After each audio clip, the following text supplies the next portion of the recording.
am Shruti Jain and today I am standing in front of you to represent my topic abnormal ECG.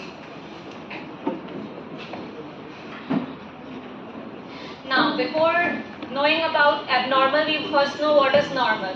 So ECG एक graphical representation होती है. किसकी graphical representation? Electrical activity of heart की graphical representation है. कैसे find करेंगे इसे? तो जब इलेक्ट्रोड प्लेस करते हैं तब हमें ये मिलती है. क्यों मिलती है? क्योंकि हार्ट जो पोटेंशियल डिफरेंस जनरेट करता है इसीलिए हमें ईसीजी मिलती है. Now there are three confusing terms: electrocardiogram, electrocardiography and electrocardiograph. Electrocardiogram ECG का फुल फॉर्म है, इलेक्ट्रोकार्डियोग्राफी मेथड है और इलेक्ट्रोकार्डियोग्राफ जो है वो मशीन है. We must have keen eye on them. Now arrhythmia. Arrhythmia refers to irregular heartbeat or disturbance in the rhythm. अब जो एरिथमिया है वो कैसे कैसे हो सकता है? तो जो हार्ट बीट है वो फास्ट भी हो सकती है, स्लो भी हो सकती है, एक बीट मिसिंग भी हो सकती है, एक बीट ज़्यादा भी हो सकती है.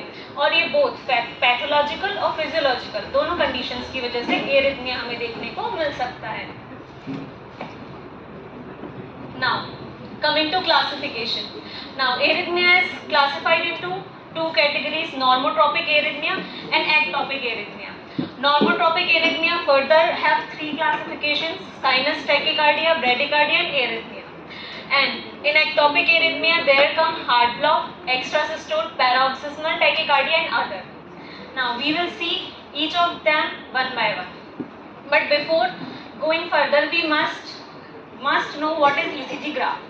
तो अभी एबनॉर्मल को समझने के लिए हमें दो चीज़ समझना ज़रूरी है. पहले तो सेगमेंट्स क्या हैं, फिर इंटरवल्स क्या हैं. तो segment S for segment, S for straight line. तो जो स्ट्रेट हैं वो सेगमेंट्स हैं और जो अपने ये हैं ये अपने इंटरवल्स हैं. तो जो पी आर सेगमेंट है वो पी वेव के एंड से क्यू वेव के स्टार्ट तक अपना होता है.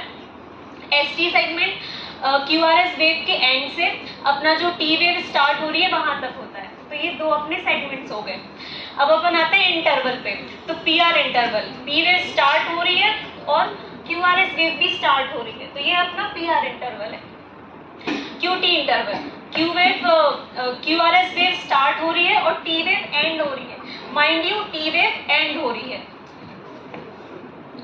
Now normotropic arrhythmia. Arrhythmia irregular heart beat को कहते हैं. पर नॉर्मोट्रोपिक क्या है? इसमें ऐसे नोड जो है वो पेसमेकर होगा. अब नॉर्मोट्रोपिक एरिथमिया जैसे कि पहले भी देखा तीन टाइप में डिवाइडेड है. ना साइनस एरिथमिया. साइनस एरिथमिया को रेस्पिरेटरी एरिथमिया भी कहते हैं. तो इसमें क्या जो होता है, जब अपन क्वाइट रेस्पिरेशन कर रहे होते हैं तो जो अपनी हार्ट बीट या फिर हार्ट रेट है वो 5% इंक्रीज या डिक्रीज होता है during respiration. And during respiration it is 5% increase and decrease. But जब हम डीप ब्रीदिंग कर रहे होते हैं तो जो अपना हार्ट रेट है वो 30% इंक्रीज या डिक्रीज हो सकता है. ग्राफ में दिख रहा है कि नॉर्मल में 5% इंक्रीज या डिक्रीज होगा और डीप में 30% इंक्रीज या डिक्रीज होगा. ना साइनस टैकीकार्डिया. टैकीकार्डिया हमें पता ही है, हार्ट रेट का बढ़ जाना. ब्रेडिकार्डिया हमें पता है, हार्ट रेट का कम हो जाना. अब 60 to 100 इसमें लिखा है, बट एज सर सेड 80 भी हो सकता है. तो अगर 80 से ज़्यादा हो रहा है तो ट्रैकीकार्डिया है और अगर 60 से कम हो रहा है तो ब्रेडिकार्डिया है. ना इसमें एक और चीज़ आती है जो कि R R interval. If suppose these are two R R point of two waves. So if suppose this is normal, अगर ये नॉर्मल है, ये कम हो रहा है तो ट्रैकीकार्डिया है. अगर ये आर आर एक दूसरे से दूर हो रहे हैं, मतलब कि आर आर इंटरवल बढ़ रहा है, तो ये ब्रेडिकार्डिया है. Now coming to heart block. Heart block sinoatrial heart block, atrioventricular heart block, bundle branch block इसमें डिवाइडेड है. अब एट्रियोवेंट्रिकुलर भी कंप्लीट और इनकम्प्लीट दो में डिवाइडेड है और इनकम्प्लीट भी 1 डिग्री और 2 डिग्री में डिवाइडेड है. Now heart block ectopic arrhythmia में आता है. अभी हमने नॉर्मोट्रोपिक एरिथमिया देखी, अब हम एक्टोपिक एरिथमिया की बात करेंगे. सो एक्टोपिक एरिथमिया. अभी नॉर्मोट्रोपिक में ऐसे नोड था अपना पेसमेकर पर, इसमें ऐसे नोड के अलावा कोई और टिश्यू होगा pacemaker.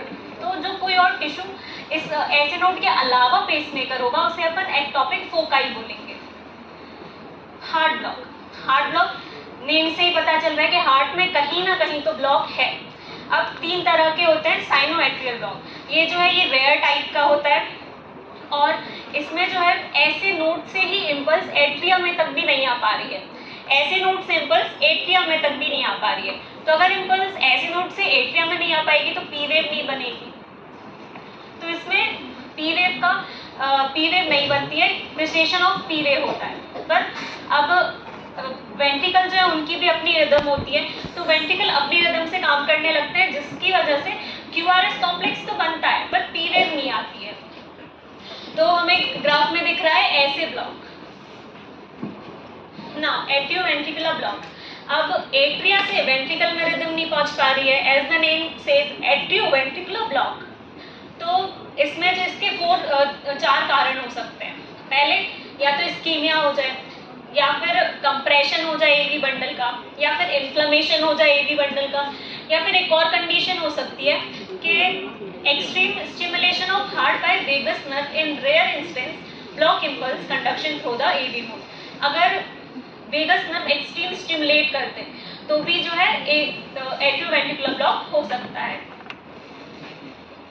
Now incomplete heart block 1 degree 2 degree, coming to 1 degree. अब जो हमने पीआर इंटरवल पढ़ा था, तो अगर पीआर इंटरवल वैसे नॉर्मली कितना होता है 0.16 सेकेंड का होता है, पर अगर वो 0.2 सेकेंड से बढ़ जाता है तो 1st डिग्री हार्ट ब्लॉक होता है।